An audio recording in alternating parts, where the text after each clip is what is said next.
Autoridade de Inspeção no Fiscalização da Atividade Econômica Sanitária no Alimentar, semana 8 de maio, se halau inspeção balosa Sira e município. Diretora Departamento Operacional, Claudinha Soares Pinto, jornalista Timor Post, e hendak narfatin Matadouro Dili, quinta-feira ne.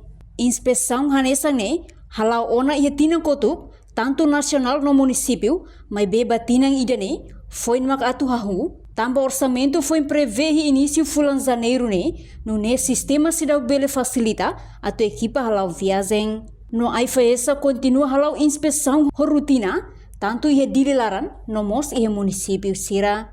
Inspeção ia trimestre da huluk tinan riun rua ronulu racing limane, se acontece ia semana 8 de maio, o enhira processo administrativo concluiona.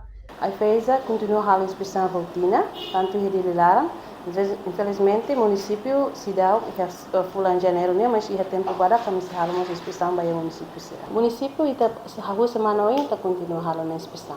Inspeção ita halo regular, ia tinang kotu kita mos hal para o município Sira todo ia nasional no município. Infelizmente, ia tinang ainda né se dá para o município Sira, também se tem kata início do ano, orçamento se dá prevê para orçamento prevê ona, mas bem tem sistema se dá facilita para tu ver hal processo bahia orçamento ori perceber hal viagem também kita nih inspeção bahia trimestre dahulunya se acontece ya semana firma quando processo administrativo será concluído. Reportagem Fifanya de Carvalho, Televisão Timor Post. Janela informação ba emogoto. Atua tem informação atual dia Clio. Kita haluha, haneham botão subscribe, like, halo comentário no faixa tutang ba media sosial hotu.